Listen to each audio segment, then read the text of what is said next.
Bagaimana mau masuk Piala Dunia kalau performa timnas Indonesia seperti ini?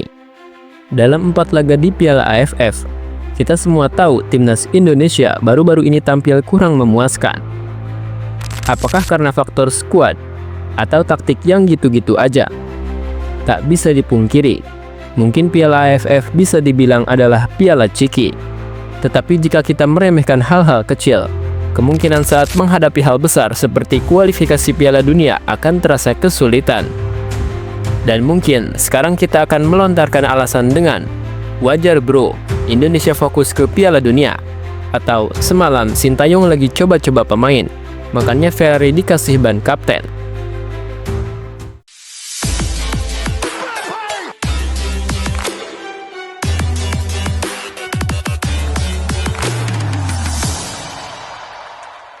Namun, di balik semua itu, Sintayong memiliki reputasi baik karena berhasil membawa timnas Indonesia lolos ke Piala Asia sebanyak 2 kali. Tapi performanya di Piala AFF menunjukkan penurunan konsisten selama 3 edisi yang diikutinya. Baru-baru ini, timnas Indonesia menyelesaikan pertandingan fase grup di Piala AFF 2024. Pada Sabtu 21 Desember 2024, timnas Indonesia bertanding melawan Filipina di Stadion Manahan, Solo. Skuad Garuda menunjukkan permainan yang cukup baik di awal pertandingan. Namun mereka mengalami tekanan setelah Muhammad Ferrari mendapatkan kartu merah pada menit ke-42. Kapten tim tersebut diusir dari lapangan setelah dinilai menyikut bek Filipina. Indonesia akhirnya harus menerima kekalahan dengan skor 0-1 dari Filipina. Gol penentu kemenangan Filipina dicetak oleh Bjorn Christensen pada menit ke-63 melalui eksekusi penalti. Kekalahan melawan Filipina menyebabkan perjalanan timnas Indonesia di Piala AFF 2024 harus berhenti. Dengan hasil ini, Indonesia dipastikan tidak bisa melanjutkan ke babak semifinal karena hanya berhasil menduduki posisi ketiga di klasemen grup B. Timnas Indonesia hanya berhasil mengumpulkan 4 poin dari 4 pertandingan yang telah dilakoni. Indonesia tertinggal 2 poin dari Filipina yang berhasil menjadi runner-up di grup B. Sementara itu, posisi puncak klasemen dikuasai oleh Vietnam dengan perolehan 10 poin. Kegagalan untuk melaju dari fase grup membuat Sintayong sekali lagi tidak berhasil membawa Indonesia meraih gelar juara Piala AFF. Dalam 3 edisi memimpin Indonesia di Piala AFF, pelatih asal Korea Selatan tersebut belum pernah sukses menjadi juara. Bahkan, kegagalan di edisi 2024 ini merupakan catatan terburuk bagi Sintayong dari 3 keikutsertaannya di Piala AFF. Setelah kegagalan di Piala AFF 2024, timnas Indonesia langsung dihadapkan pada ujian yang jauh lebih besar. Pada tanggal 20 Maret 2025, skuad Garuda akan melakoni laga hidup mati melawan Australia di Sydney Football Stadium dalam lanjutan kualifikasi Piala Dunia 2026. Namun, dalam menghadapi Australia dan target besar lolos ke Piala Dunia, banyak yang mulai mempertanyakan taktik Sintayong yang terkesan gitu-gitu aja. Kita harus lebih maju. Jika kita terus-terusan bergantung pada pola permainan yang monoton dan tidak berkembang, sulit bagi Indonesia untuk mencapai impian besar tersebut. Taktik yang terlalu bergantung pada transisi cepat dan umpan panjang seringkali menjadi bumerang, seperti yang kita lihat pada kegagalan di Piala AFF melawan Filipina. Ada yang mengatakan, Sintayong belum menggunakan skuad timnas asli. Mungkin ada benarnya, namun itu bukan alasan. Tim yang diturunkan di Piala AFF kemarin sudah cukup solid, dan masih banyak pemain dengan potensi luar biasa. Sintayong harus bisa lebih kreatif dan tidak hanya mengandalkan pemain inti yang mungkin belum 100% fit. Perubahan taktik yang lebih variatif sangat diperlukan, bukan hanya bergantung pada pola yang itu-itu saja. Di luar dari kejadian kompetisi AFF, kita melihat lini depan timnas Indonesia yang masih menjadi masalah besar yang harus diperbaiki. Terlepas dari potensi pemain-pemain seperti Ragnar Oratmangun dan Rafael Struijk, timnas Indonesia belum memiliki penyerang tajam yang konsisten dalam mencetak gol. Hal ini membuat lini serang Indonesia terkesan tumpul. Ole Romeni kabarnya sedang dalam proses naturalisasi. dan semoga prosesnya berjalan dengan lancar agar bisa segera bergabung dengan timnas Indonesia.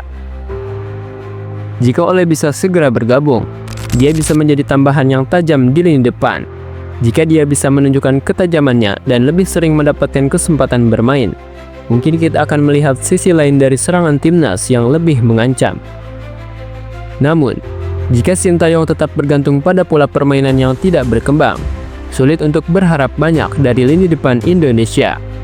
Kerjasama antar pemain dan lebih banyak menciptakan peluang di dalam kotak penalti lawan adalah kunci untuk meningkatkan ketajaman serangan. Jika strategi ini bisa diterapkan dengan baik, kita bisa melihat potensi penuh dari Ragnar Oratmangun, Rafael Struijk, dan Ole Romeni untuk membawa timnas Indonesia meraih kesuksesan di kualifikasi Piala Dunia 2026. Indonesia membutuhkan lebih dari sekedar bertahan dan menunggu momen keberuntungan. Untuk bersaing dengan tim-tim kelas dunia seperti Australia, Bahrain, China, dan Jepang, Indonesia harus lebih matang, lebih kreatif, dan lebih tajam dalam menyerang. Taktik yang lebih fleksibel dan penguasaan bola yang lebih terorganisir akan menjadi kunci untuk mengubah nasib Indonesia di kualifikasi ini. Jika Sintayong bisa mengoptimalkan potensi yang dimiliki oleh lini depan dan memberikan lebih banyak variasi dalam taktik, bukan tidak mungkin Indonesia bisa mencapai impian besar untuk lolos ke Piala Dunia 2026. Di sisi lain, keputusan-keputusan Sintayong dalam memilih pemain dan memberikan peran juga semakin menuai kritik. Salah satunya adalah keputusan untuk memberikan band kapten kepada Muhammad Ferrari yang masih relatif muda. Ferrari memang memiliki potensi besar, namun apakah dia siap memikul tanggung jawab besar tersebut? Keputusan ini bahkan menimbulkan banyak pertanyaan, terutama setelah insiden kartu merah yang diterimanya. Ketika Ferrari mendapat kartu merah pada menit ke-42, banyak yang melihat bahwa egonya mungkin masih terlalu tinggi. Sebagai kapten, seharusnya dia bisa lebih bijak dalam mengendalikan emosi dan memimpin tim. Namun insiden tersebut justru menjadi hambatan bagi timnas Indonesia.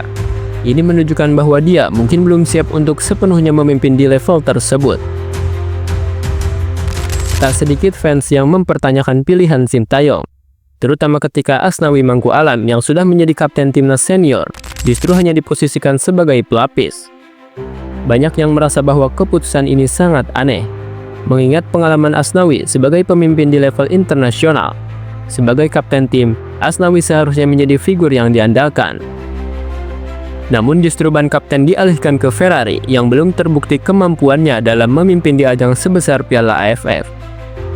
Hal ini membuat banyak orang mempertanyakan keputusan STY. Eksperimen yang dilakukan Sintayong memang mengundang banyak kritik. Meskipun perubahan dalam skuad bisa dipahami untuk menemukan formula terbaik, terkadang keputusan tersebut datang di waktu yang tidak tepat. Banyak yang merasa bahwa Piala AFF, meskipun bukan ajang utama, tetap memiliki arti penting bagi timnas Indonesia dalam hal mentalitas dan kepercayaan diri. Menghadapi lawan-lawan berat seperti Australia di kualifikasi Piala Dunia 2026, Indonesia membutuhkan lebih dari sekedar eksperimen.